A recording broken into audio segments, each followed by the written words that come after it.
নিষিদ্ধ সংগঠন হিজবুত তাহরীরের মিছিল, পুলিশের লাঠিচার্জ ও সাউন্ড গ্রেনেডে ছত্রভঙ্গ, বেশ কয়েকজন আটক।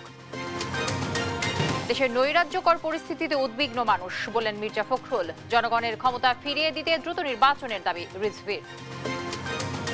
নির্বাচন কমিশন যদি সঠিকভাবে কাজ করে তাহলে ডিসেম্বর কারো আপনার জুনের মধ্যে নির্বাচন করা সম্ভব। নির্বাচনে অংশ নিতে মানসিকভাবে প্রস্তুত জাতীয় নাগরিক পার্টি। জুলাই ঘোষণাপত্র বাস্তবায়ন ও আইন শৃঙ্খলা পরিস্থিতি উন্নতিতে তাগিদ। জনপরিসরে যাতে নারীর নিরাপত্তা নিশ্চিত করা হয় সেজন্য সরকার যাতে কঠোর অবস্থান গ্রহণ করে। জুলাই আগস্ট গণ অভ্যুত্থানে সেনাবাহিনীকে সতর্ক করে জাতিসংঘ। দমন পীড়নে অংশ নিলে শান্তিরক্ষী মিশন বন্ধে দেওয়া হয় সতর্কবার্তা। মৃত্যুর সঙ্গে পাঞ্জা লড়ছে মাগুরায়, ধর্ষণের শিকার শিশুর। প্রতিবাদে এলাকাবাসীর বিক্ষোভ, সদর থানা ঘেরাও করে দৃষ্টান্তমূলক বিচার দাবি। জমে উঠছে রাজধানীর শপিং মলগুলো। রমজানের শুরুতে বেচা কেনা কম থাকলেও প্রথম শুক্রবারেই বেড়েছে আসনরূপ। এবং বিগ কয়েনের রিজার্ভ তৈরির নির্বাহী আদেশে ট্রাম্পের সই। মার্কিন ডিজিটাল সম্পদ নীতিতে বড় পরিবর্তন, সুবিধা পাবে ধনীরা, অভিযোগ বিরোধীদের। দর্শক, সংবাদ রাতে শুনছিলেন সংবাদ শিরোনামগুলো। আপনাদের সঙ্গে রয়েছে আমি তানজিয়া জুথি। রাজধানীর পল্টন এলাকায় আইনশৃঙ্খলা রক্ষাকারী বাহিনীর বাধা ভেঙে মিছিল করে নিষিদ্ধ সংগঠন হিজবুত তাহরীর। এ সময় পুলিশের সঙ্গে সংঘর্ষ বাধে তাদের। কাঁদানে গ্যাস ও সাউন্ড গ্রেনেড ছুড়ে ছত্রভঙ্গ করা হয় মিছিলকারীদের। বেশ কয়েকজনকে আটক করেছে পুলিশ। জাহিদ হাসানের ক্যামেরায় আরো জানাচ্ছেন এনআই নাহিদ।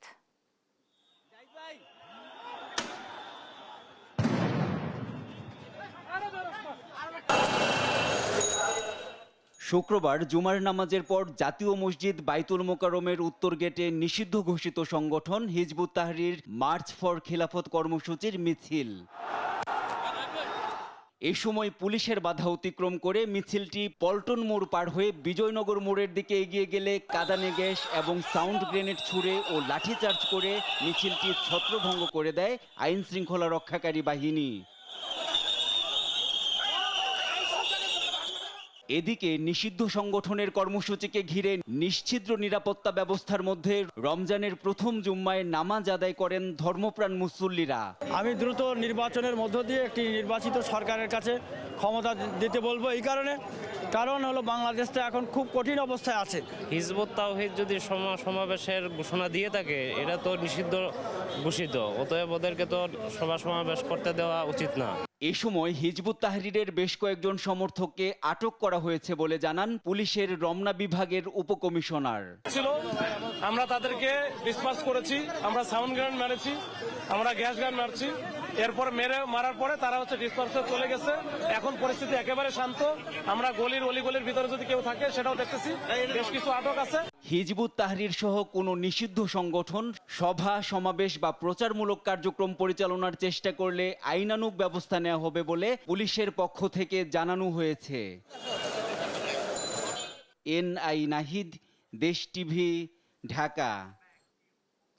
দেশে নারী নির্যাতন সহ নারীদের বিভিন্নভাবে হেনস্থার ঘটনায় গভীর উদ্বেগ প্রকাশ করে তীব্র নিন্দা ও প্রতিবাদ জানিয়েছেন বিএনপি মহাসচিব মির্জা ফখরুল ইসলাম আলমগীর।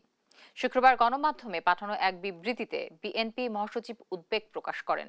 তিনি বলেন, দেশের উন্নয়ন অগ্রগতি সহ সকল ক্ষেত্রে নারীরা পুরুষের পাশাপাশি অগ্রণী ভূমিকা পালন করছেন। শিক্ষাক্ষেত্রেও নারীরা যে অগ্রগামিতা দেখাচ্ছে তা অত্যন্ত প্রশংসনীয়। তিনি আরো বলেন, দেশের মতো বিদেশেও নারীরা প্রশংসনীয় ভূমিকা রেখে দেশের সম্মান বৃদ্ধি করছে। শিক্ষা প্রতিষ্ঠান সহ বিভিন্ন স্থানের ছাত্রী, নারী শ্রমিক সহ বিভিন্ন পেশার নারীদের ইফটিজিং, শ্লীলতাহানি এবং হেনস্থা করা হচ্ছে। ধর্ষণ ও নির্যাতন করে নারীদেরকে হত্যা করা হচ্ছে। এসবের প্রতিবাদ জানান মির্জা ফখরুল ইসলাম আলমগীর। অন্তর্বর্তী সরকার সঠিকভাবে কাজ করলে ডিসেম্বর নয়, জুন জুলাইয়ের মধ্যেই নির্বাচন সম্ভব বলে মন্তব্য করেছেন বিএনপির সিনিয়র যুগ্ম মহাসচিব রুহুল কবির রিজভী। তিনি বলেন, গড়িমসি করলে অন্তর্বর্তী সরকারের প্রতি জনগণ আস্থা হারাবে। শুক্রবার রাজশাহীতে ছাত্র আন্দোলনের শহীদ ও আহতদের পরিবারের সঙ্গে সাক্ষাৎ ও দোয়া অনুষ্ঠানে তিনি একথা বলেন। সহকর্মী কাজী শাহেদের প্রতিবেদনে বিস্তারিত থাকছে। পার্শ্ববর্তী রাষ্ট্র শুক্রবার রাজশাহীর ভুবনমোহন পার্কে ছাত্র জনতার অভ্যুত্থান ও শেখ হাসিনা সরকারের আমলে রাজশাহী ও চাঁপাইনবাবগঞ্জের শহীদ ও আহত পরিবারের সদস্যদের সঙ্গে সাক্ষাৎ করেন বিএনপির সিনিয়র যুগ্ম মহাসচিব রুহুল কবির রিজভী। এ সময় রিজভী বলেন, অন্তর্বর্তী সরকার সঠিকভাবে কাজ করলে ডিসেম্বর নয়, জুন জুলাইয়ের মধ্যে নির্বাচন সম্ভব। গড়িমসি করলে এই সরকারের প্রতি আস্থা হারাবে জনগণ বলেও সতর্ক করেন তিনি। এত গড়িমসি কেন এটা কঠিন হবে? নির্বাচন কমিশন যদি সঠিকভাবে কাজ করে তাহলে ডিসেম্বর কেন আপনার জুনের মধ্যে নির্বাচন করা সম্ভব, জুলাইয়ের মধ্যে নির্বাচন করা সম্ভব। কারণ এদেশের জনগণ আজকে 1.5 যুগ ধরে নির্বাচন ভোট দিতে পারে না। আর এইটা নিয়ে গড়িমসি করা হলে জনগণের মধ্যে তো সন্দেহ জাগবে এই অন্তর্বর্তীকালীন সরকারের কাছে। রিজভী আরো বলেন, ভারত এখন আওয়ামী লীগ নেতাদের বাগান বাড়িতে পরিণত হয়েছে। ভারতের বাংলাদেশ নিয়ে নাক গলানোর কোনো অধিকার নেই বলেও মন্তব্য করেন তিনি। আমাদের জনগণ আছে, আমাদের আইন কানুন আছে, তারা কথা বলবে।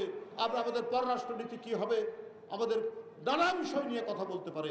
আপনারা কারা যে বাংলাদেশ নিয়ে অন্য দেশের সাথে আপনারা আলোচনা করবেন?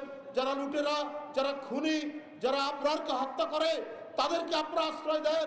আজকে ভারত হচ্ছে শেখ হাসিনার দোসরদের বাগান বাড়িতে পরিণত হয়েছে। সংবিধান ও সংবিধান সংশোধনের উপায় থাকার পরও গণপরিষদের আলোচনা জনগণের মধ্যে ধোঁয়াশা তৈরি করেছে বলেও অভিযোগ করেন বিএনপির সিনিয়র যুগ্ম মহাসচিব। এই সময় শহীদ পরিবারের হাতে 1 লাখ টাকা ও আহতদের 50,000 টাকা অনুদান তুলে দেন তিনি। কাজী শাহেদ, দেশ টিভি, রাজশাহী। নির্বাচনের সময়ের চেয়ে প্রেক্ষাপটে গুরুত্ব দিচ্ছে জাতীয় নাগরিক পার্টি এনসিপি, এমনটাই বলেছেন দলের আহ্বায়ক নাহিদ ইসলাম। তিনি জানান, বিচার, সংস্কার ও পরিবর্তনের যে প্রতিশ্রুতি রয়েছে তার মধ্য দিয়ে যেন নির্বাচনে যাওয়া হয়। এ সময় বৃহস্পতিবার রয়টার্সে প্রকাশিত তার সাক্ষাৎকারের ভুল অনুবাদ হয়েছে বলে জানান নাহিদ ইসলাম। তারেক মাহমুদ সুজনের রিপোর্টে আমরা বাকিটা জানব। শুক্রবার জাতীয় নাগরিক পার্টি এনসিপির কেন্দ্রীয় কমিটির সাধারণ সভা অনুষ্ঠিত হয়। এরপর বিকেলে দলের নানান বিষয়ে দলের অবস্থান তুলে ধরতে সংবাদ সম্মেলন করেন নেতারা। সেই সমস্ত বীর যোদ্ধাদের এ সময় জাতীয় নাগরিক পার্টির আহ্বায়ক নাহিদ ইসলাম জানান, নির্বাচনের সময়ের চেয়ে প্রেক্ষাপটের উপর গুরুত্ব দিচ্ছে এনসিপি। জানান, বিচার, সংস্কার ও পরিবর্তনের যে প্রতিশ্রুতি তার মধ্য দিয়ে যেন নির্বাচনে যাওয়া হয়। সময়ের থেকেও আমরা প্রেক্ষাপটটার দিকে গুরুত্ব দিচ্ছি। যে কোনো নির্বাচনেও যাওয়ার আগে আমরা বারবার বলছি, আমরা দৃশ্যমান বিচার কার্যক্রম এবং সংস্কারের যে জুলাই সনদ সেটার আসলে বাস্তবায়ন আমরা দেখতে চাই। যে আমাদের বিচার, আমাদের সংস্কার, পরিবর্তনের কমিটমেন্ট, সেগুলোর মধ্য দিয়ে যাতে আমরা নির্বাচনের দিকে যাই। এ সময় জোটবদ্ধ হওয়ার বিষয়ে নাহিদ ইসলাম জানান, নিজেদের সাংগঠনিক শক্তি বাড়ানোয় মনোযোগ দিচ্ছে এনসিপি। জোট নিয়ে আপাতত ভাবছে না দলটি। এ সময় বৃহস্পতিবার রয়টার্সে প্রকাশিত সাক্ষাৎকারের ভুল অনুবাদ হয়েছে উল্লেখ করে নাহিদ ইসলাম জানান, ডিসেম্বরের মধ্যে নির্বাচন সম্ভব নয় এভাবে বলেননি তিনি। সেখানে কিছু মিসকোট হয়েছে বা ভুল অনুবাদ হয়েছে। আমি বলেছি যে এবছর নির্বাচন করা সম্ভব নয়, আমি ঠিক এইভাবে কথাটা বলি নাই। আমি বলেছিলাম যে এখন দেশের যে আইন শৃঙ্খলার পরিস্থিতি, সেই পরিস্থিতিটা পুলিশ যেরকম নাজুক অবস্থায় আছে, এইরকম নাজুক অবস্থায় নির্বাচন করাটা অনেক বেশি কঠিন হবে। সেই জায়গা থেকে আমি বলেছি যে আমাদেরকে অবশ্যই নির্বাচনের আগে এই যে পুলিশিং ব্যবস্থা আছে, আইন শৃঙ্খলার যে পরিস্থিতি আছে, সেটাকে অবশ্যই উন্নত করতে হবে। এ সময় বর্তমান আইন শৃঙ্খলা পরিস্থিতি তুলে ধরে নারী নিপীড়কদের বিরুদ্ধে সরকারকে কঠোর হওয়ার আহ্বান জানান নেতারা।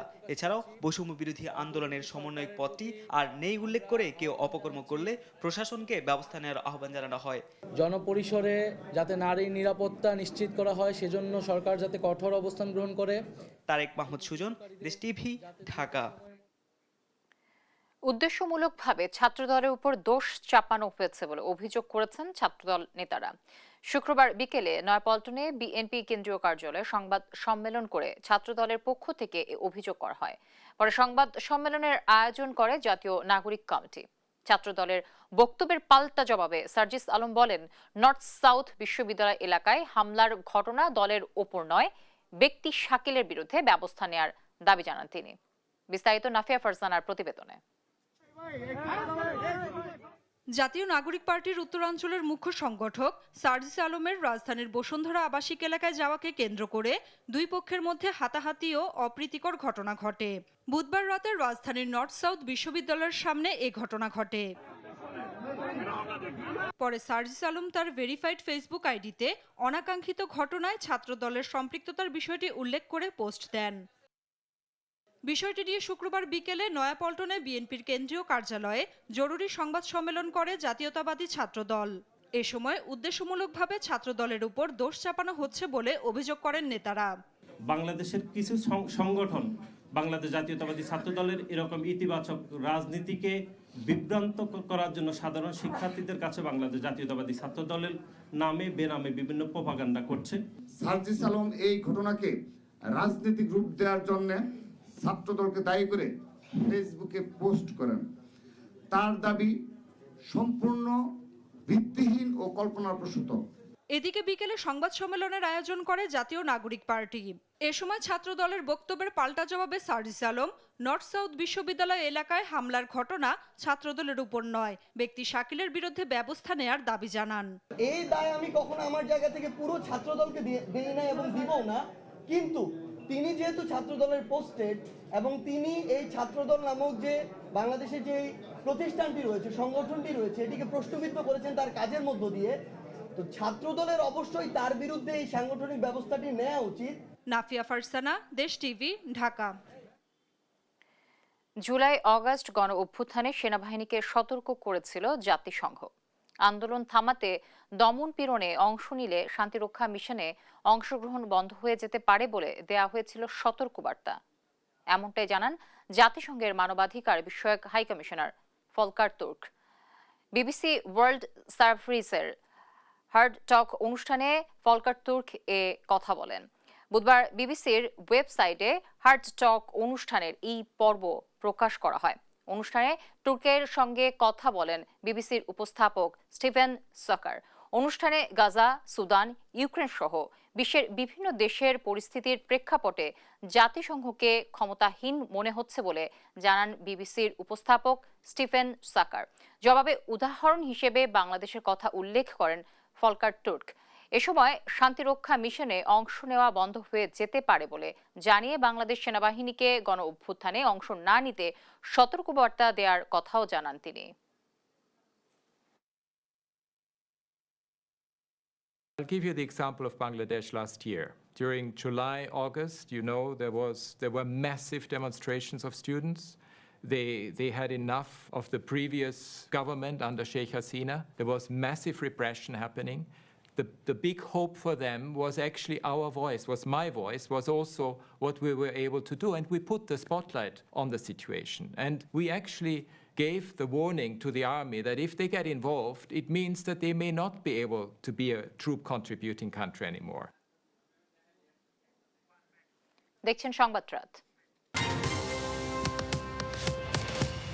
মাগুরায় বোনের বাড়িতে বেড়াতে গিয়ে শিশু ধর্ষণের শিকার হওয়ার প্রতিবাদে বিক্ষোভ করেছে স্থানীয়রা। পরে তারা সদর থানা ঘেরাও করে দোষীদের দৃষ্টান্তমূলক বিচারের দাবি জানায়। পরে তাদের ছত্রভঙ্গ করে দেয় আইনশৃঙ্খলা বাহিনী। দোষীদের বিরুদ্ধে ব্যবস্থা নেওয়ার কথা জানায় পুলিশ। এদিকে ভুক্তভোগী শিশু ঢাকা মেডিকেলে মৃত্যুর সঙ্গে পাঞ্জা লড়ছে। পঙ্কজ রায়ের তথ্য ও ছবিতে আরো জানাচ্ছেন আপন অপু। তৃতীয় শ্রেণীর শিক্ষার্থীকে ধর্ষণের ঘটনায় পিতা পুত্রের শাস্তির দাবিতে উত্তাল মাগুরা। শুক্রবার দুপুরে জুমার পর শহরে বিক্ষোভ মিছিল বের হয় একাধিক মসজিদ থেকে। শহরের ভায়নার মোড়ে মিলিত হয় সমাবেশে। পরে মুসল্লিরা ঘেরাও করে সদর থানা। দাবি জানান ধর্ষকদের সর্বোচ্চ শাস্তি নিশ্চিতের। ইতিহাসের নিকৃষ্টতম শিশু ধর্ষণকারীকে আমরা নিজ-দান্দোয়ালিবাসী ঘৃণা ভরে সারা নিজ-দান্দোয়ালি সহ মাগুরা জেলায় অবাঞ্ছিত ঘোষণা করলাম। এই শিশু ধর্ষণকারী হিটু তাকে আমরা আইনের সর্বোচ্চ শাস্তি মৃত্যুদণ্ড কামনা করছি। এ সময় উত্তেজিত জনতার স্লোগানে উত্তাল হয়ে ওঠে থানা প্রাঙ্গণ। এক পর্যায়ে সেনাবাহিনী ঘটনাস্থলে এসে উত্তেজিত জনতাকে ছত্রভঙ্গ করে দেয়। জড়িত শিশুটির বোনের শ্বশুর হিটু শেখ ও ভগ্নিপতি সজীব শেখকে গ্রেপ্তারের কথা জানিয়েছে পুলিশ সুপার। ন্যায় বিচার নিশ্চিতে সহায়তার আশ্বাস দেন মহিলা পরিষদ সভাপতিও। ভিকটিমের পরিবার থেকে যে দুইজন অভিযুক্তের ব্যাপারে আমাদেরকে বলা হয়েছে, আমরা অলরেডি সেই দুইজনকেই জিজ্ঞাসাবাদের জন্য আটক করেছি। তবে আমরা দ্রুত বাচ্চাটার সুস্থতা কামনা করছি। আর এই সঙ্গে যাদেরকে গ্রেপ্তার করা হয়েছে তাদের সুষ্ঠু তদন্ত করে তাদের দ্রুত শাস্তির আওতায় আনা উচিত। এর আগে বৃহস্পতিবার বোনের বাড়িতে বেড়াতে এসে মাগুরা শহরের নান্দুয়ালি এলাকায় বোনের শ্বশুর হিটু শেখ কর্তৃক ধর্ষণের শিকার হয় ওই শিশু। বর্তমানে ঢাকা মেডিকেলে মৃত্যুর সঙ্গে পাঞ্জা লড়ছে শিশুটি। নিউজ ডেস্ক, দেশ টিভি। বাংলাদেশের সর্বোচ্চ বেসামরিক সম্মাননা স্বাধীনতা পুরস্কার 2025-এ ভূষিত হচ্ছেন ছাত্রলীগ নেতাকর্মীদের নির্যাতনে নিহত কুষ্টিয়া কৃতি সন্তান বুয়েটের সাবেক শিক্ষার্থী আবরার ফাহাদ। তবে এই পুরস্কার সন্তানহারা মা রোকেয়া খাতুনের কষ্ট আর আর্তনাদকে ছুঁতে পারেনি। 5 বছর পেরিয়ে গেলেও ছেলের ব্যবহৃত জিনিসপত্র আর হাজারো স্মৃতি আঁকড়ে ধরে দিনাতিপাত করছে পরিবার। বাকিটা জানাচ্ছেন আমাদের সহকর্মী নাহিদ হাসান তিতাস। আলমারিতে থাকে থাকে সাজানো মোবাইল, ল্যাপটপ সহ ব্যবহারের বিভিন্ন জিনিসপত্র। রয়েছে আগের মতোই পড়ার টেবিলটিও, শুধু নেই আবরার ফাহাদ। এর মধ্যে কেটে গেছে 5টি বছর। ছেলের ব্যবহৃত জিনিসপত্র আর হাজারো স্মৃতি আঁকড়ে ধরে কোনো রকম বেঁচে আছে মমতাময়ী মা রোকেয়া খাতুন। সন্তানের নির্মম হত্যাকাণ্ডের কথা মনে হলে শিউরে ওঠেন প্রতি মুহূর্ত। 2019 সালের 6ই অক্টোবর সেদিনই ছিল প্রিয় সন্তান আবরার ফাহাদের সাথে মায়ের শেষ দেখা। নিজ হাতে খাইয়ে কুষ্টিয়া থেকে বাঁচে তুলে দিয়েছিলেন ক্যাম্পাসের উদ্দেশ্যে। কিন্তু সে বিদায় যে সন্তানের শেষ বিদায় হবে আর বুকে ফিরবে না নারী ছেড়া ধন, তা তখনও অজানা ছিল মা রোকেয়া খাতুনের। তখন যদি ও বাসের অ্যাক্সিডেন্ট করে হাত পা কাইটো হসপিটালে পড়ে থাকতো, তবু তো আমি ওকে ফিরে পেতাম। কুষ্টিয়ার কৃতি সন্তান বুয়েটের শিক্ষার্থী আবরার ফাহাদ 2019 সালের 6ই অক্টোবর ক্যাম্পাসের শেরে বাংলা হলে রাতভর অমানবিক নির্যাতনের মাধ্যমে তাকে হত্যা করে ছাত্রলীগের নেতাকর্মীরা। এবছর রাষ্ট্রের সর্বোচ্চ বেসামরিক সম্মাননা স্বাধীনতা পুরস্কার পাচ্ছেন আবরার ফাহাদ। তবে এ পুরস্কার সন্তানহারা মা রোকেয়া খাতুনের কষ্ট আর আর্তনাদকে ভোলাতে পারেনি একটুও। আমারও যেমন কষ্ট, এদেরও সে দেশের মানুষেরও এরকম কষ্ট, যার কারণে আজ 6 বছর পড়েছে, তারপরেও ওরা আমার ছেলেকে ভুলি নাই। পরবর্তী প্রজন্মের কাছে পরিচিত করে রাখবে। সবাই দেখো তো কিভাবে সেই চেষ্টা চালাচ্ছে। সন্তানকে রাষ্ট্রের সর্বোচ্চ পুরস্কারে ভূষিত করাই কৃতজ্ঞ বাবা বরকতুল্লাহ।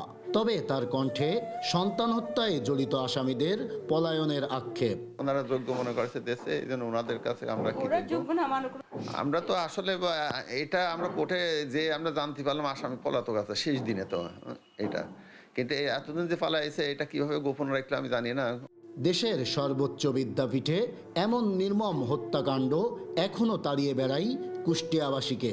শিক্ষা প্রতিষ্ঠানে আর যেন আবরার ফাহাদের মতো কৃতি সন্তানদের প্রাণ হারাতে না হয়, রাষ্ট্রের কাছে সেই দাবি সাধারণ মানুষের। কুষ্টিয়ার কৃতি সন্তান একজন মেধাবী ছাত্র হিসেবে আমি তার কামনা করি যেন বাংলাদেশে আর কখনো এই মেধাবীদের হত্যার শিকার না হতে হয়। আবরার ফাহাদ হয়তো যুগ যুগ ধরে বেঁচে থাকবে রাষ্ট্রীয় সম্মাননা ও মানুষের মনে। তবে মা রোকেয়া খাতুন আর কখনোই ফিরে পাবে না তার সন্তানকে। নাহিদ হাসান তিতাস, দেশ টিভি, কুষ্টিয়া। ঈদ উল ফিতরকে সামনে রেখে রাজধানীর শপিং মলে জমে উঠেছে ঈদ কেনাকাটা। শুক্রবার ছুটির দিন হওয়ায় পরিবারের সদস্যদের নিয়ে বিপণী বিতানগুলোতে ভিড় জমিয়েছেন ক্রেতারা। বিক্রেতারা বলছেন যে বেচা বিক্রি কম থাকলেও রমজানের প্রথম শুক্রবারেই বেড়েছে। বিস্তারিত এইচ হিমেলের প্রতিবেদনে। রাজধানীর বিভিন্ন শপিং মলে ঈদের কেনাকাটা জমে উঠেছে। রমজানের শুরুতে ক্রেতাদের সংখ্যা কম থাকলেও শুক্রবার ছুটির দিন হওয়ায় বেড়েছে ক্রেতাদের সংখ্যা। অভিভাবকরা বলছেন ছোট্ট সোনামণিদের পছন্দের পোশাক সবার আগে কিনছেন, এতে আনন্দিত শিশুরাও। আমি হচ্ছে আজকে 3 পিস কিনবো, কিন্তু আমি যা যা কিনবো তাই আমি সবকিছু কিনবো। আমি আমার আম্মুর জামা কিনবো আর আমার ভাইয়ের পাঞ্জাবি কিনবো। আমার ছোট বোনের কাপড় কিনবো আর হচ্ছে লাইক জুতা, ব্যাগ এসব আর কি। দেশি পোশাকের পাশাপাশি বিদেশি পোশাকে জমে উঠেছে শপিং মল।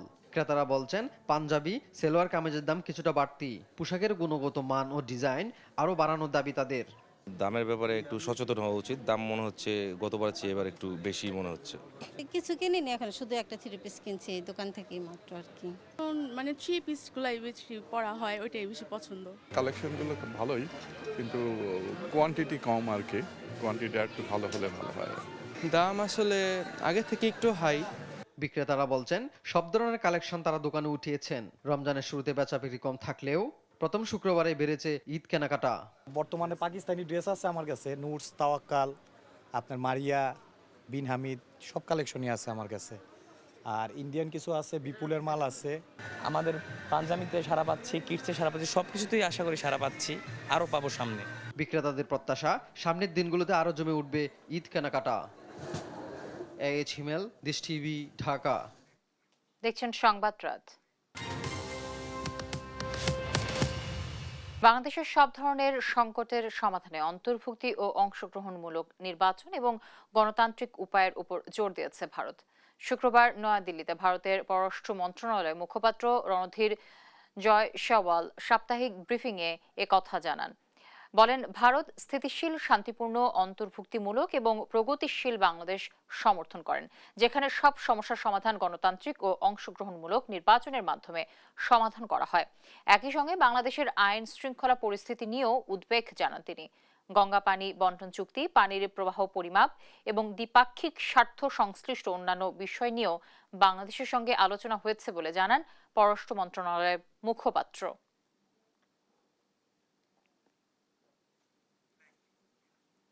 কৌশলগত বিটকয়েন রিজার্ভ তৈরি নির্বাহী আদেশে সই করেছেন মার্কিন প্রেসিডেন্ট ডোনাল্ড ট্রাম্প।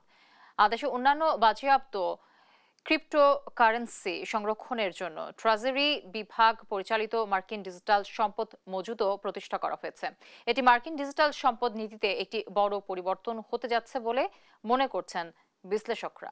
রায়হান কবির শুভ্র রিপোর্টে বিস্তারিত। ক্রিপ্টোকারেন্সি বিটকয়েনের কৌশলগত রিজার্ভ গড়ে তুলতে নির্বাহী আদেশে সই করেছেন মার্কিন প্রেসিডেন্ট ডোনাল্ড ট্রাম্প। স্থানীয় সময় শুক্রবার হোয়াইট হাউসে ক্রিপ্টোকারেন্সি শিল্পের নির্বাহীদের সঙ্গে সাক্ষাৎ করার কথা রয়েছে ট্রাম্পের। এ সাক্ষাতের একদিন আগেই বৃহস্পতিবার ওই আদেশে সই করেন তিনি। ট্রাম্পের নির্বাহী আদেশে অর্থ ও বাণিজ্য মন্ত্রীকে নির্দেশ দেওয়া হয়েছে যে তারা এমন বাজেট নিরপেক্ষ কৌশল প্রণয়ন করবেন যার মাধ্যমে অতিরিক্ত বিটকয়েন সংগ্রহ করা সম্ভব হবে, কিন্তু এর জন্য করদাতাদের কোনো অতিরিক্ত আর্থিক বোঝা চাপবে না।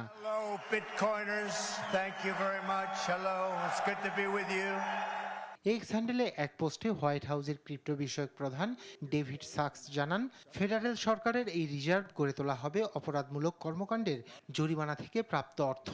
সেই সঙ্গে দেওয়ানি মামলায় বাজেয়াপ্ত করা সম্পত্তিকে বিটকয়েনে রূপান্তর করবে সরকার। শুক্রবার হোয়াইট হাউসে অনুষ্ঠেয় ক্রিপ্টো সম্মেলনে আমন্ত্রিতরা আশা করছেন এই ইভেন্ট আনুষ্ঠানিকভাবে তার পরিকল্পনার ঘোষণা দেবেন ট্রাম্প, যেখানে তিনি কৌশলগত রিজার্ভে বিটকয়েন সহ আরও 4টি ক্রিপ্টোকারেন্সি অন্তর্ভুক্ত করবেন। তবে এই রিজার্ভ কিভাবে পরিচালিত হবে বা এর মাধ্যমে করদাতারা কিভাবে উপকৃত হবে তা এখনও স্পষ্ট নয়। হোয়াইট হাউসের ক্রিপ্টো বিষয়ক প্রধান সাকস জানান, যুক্তরাষ্ট্র সরকার এই রিজার্ভের বাজার মূল্য সর্বাধিক করতে একটু কৌশল প্রণয়ন করবে, তবে কী ধরনের কৌশল সে বিষয়ে বিস্তারিত তথ্য প্রকাশ করেননি তিনি। ক্রিপ্টো শিল্পকে সমর্থনের কারণেই গেল নভেম্বরের নির্বাচনে ট্রাম্প ও রিপাবলিকানদের সমর্থনে $1 মিলিয়ন ব্যয় করেছে ক্রিপ্টো সংশ্লিষ্টরা। তবে এখন ট্রাম্পের এই সিদ্ধান্ত রক্ষণশীল ও ক্রিপ্টো সমর্থকদের মধ্যে তৈরি করেছে উদ্বেগ। তারা মনে করছেন এটি এরই মধ্যে ধনী সম্প্রদায়ের জন্য একটি অতিরিক্ত সুবিধা নিয়ে আসছে এবং ডিজিটাল মুদ্রা শিল্পকে অবমূল্যায়িত করতে পারে। অন্যদিকে সমর্থকরা যুক্তি দেন, এই রিজার্ভ তৈরি হলে ক্রিপ্টের মূল্য বাড়ার সুফল পেতে পারেন করদাতারা। রায়হান কবির শুভ্র, নিউজ ডেস্ক, দেশ টিভি। রমজান মাসে প্রায় ৭৫ বছর আগেকার প্রাচীন প্রথা অনুসরণ করে রোজা ভাঙছে দুবাইয়ের মানুষ। আজানের বদলে কামানের গোলা ছোঁড়ার শব্দে শুরু হচ্ছে মাগরিবের ওয়াক্ত। এমন দৃশ্য দেখতে ভিড় জমাচ্ছেন উৎসুক জনতা। একই সঙ্গে রমজানকে ঘিরে দুবাইয়ের শপিং মলগুলোতেও চলছে জনসমাগম। রাতের বেলাও নানা আলোকসজ্জায় সাজানো হয়েছে রাস্তাঘাট। আরবিদ আফসার রিপোর্ট। কামানের গোলা ছুরি শুরু হচ্ছে মাগরিবের ওয়াক্ত। এভাবেই সিয়াম সাধনার মাসে সংযুক্ত আরব আমিরাতের দুবাইয়ে ফায়ারিংয়ের শব্দ শুনেই রোজা ভাঙছেন ধর্মপ্রাণ মুসল্লিরা। অন্যান্য মুসলিম বিশ্বে আজানের মাধ্যমে ইফতারের ডাক দেয়া হলেও দুবাই এবার দেখা গেছে ভিন্ন চিত্র। ব্রুজ খলিফার আশেপাশের এলাকায় আজানের বদলে মাগরিবের ওয়াক্ত শুরু হচ্ছে কামানের শব্দে। তবে এর পেছনে ব্যাখ্যাও দিয়েছেন ফার্স্ট লিউটেন্যান্ট মাতার ইব্রাহিম আল তায়ের। জানান, এবার রোজা ভাঙার ক্ষেত্রে দুবাইয়ে অনুসরণ করা হচ্ছে প্রায় ৭৫ বছর আগেকার প্রাচীন প্রথা। ১৯৫০-এর দিকে মসজিদে মাইকে আজানের কোনো ব্যবস্থা ছিল না, কারণ তখনও মাইক্রোফোনের প্রযুক্তি খুবই বিরল। জনসাধারণ তখন কামানের গোলার মাধ্যমেই জানতে পারত মাগরিবের ওয়াক্ত শুরু হয়েছে। সূর্যাস্তের পর চারদিকে কামানের শব্দ শোনা যেত। এটি বিশ্বযুদ্ধের সময়ও খুব প্রচলিত ছিল। কামান ফায়ারিংয়ের দৃশ্য দেখতেও ভিড় জমাচ্ছে উৎসুক জনতা। কেউ কেউ দূর থেকে মোবাইলে ছবিও তুলতে ব্যস্ত। তবে অনেকেই জানান, ঘরের বাহিরে থাকা অবস্থায় এই ধরনের উদ্যোগ কেড়েছে জনসাধারণের নজর। দৃশ্যটি দেখার জন্য এখানে তাড়াহুড়া করে এসেছি। ভেবেছিলাম আর দেখতে পারবো না, কিন্তু যখন শুনেছি যে হয়নি তখন খুব খুশি হয়েছি। কামানের শব্দে রোজা ভেঙে ইফতারি করা এক ভিন্ন ধরনের অনুভূতি। পরের বার আসলে আমি আমার সন্তানদের নিয়ে এখানে আবার আসব। ওরা এটি দেখে খুব খুশি হবে। শুধু তাই নয়, রমজানকে ঘিরে দুবাইয়ের শপিং মলগুলোতেও চলছে জনসমাগম। বিক্রেতারা জানান, বিকিকিনিও হচ্ছে বেশ ভালোই। দোকানগুলোও সাজানো হয়েছে বর্ণিল সাজে। একই সঙ্গে রাতের বেলাও দুবাইয়ের রাস্তায় দেখা যায় নজরকাড়া দৃশ্য। নানান আলোকসজ্জায় সাজানো হয়েছে রাস্তাঘাট। বড় বড় ইমারতগুলো জ্বলজ্বল করছে রাতের অন্ধকারে। রমজান উপলক্ষে পুরো শহরেই এক ভিন্নধর্মী সাজ। আরবেদ আফসার, নিউজ ডেস্ক, দেশ টিভি। দেখছেন সংবাদ রাত।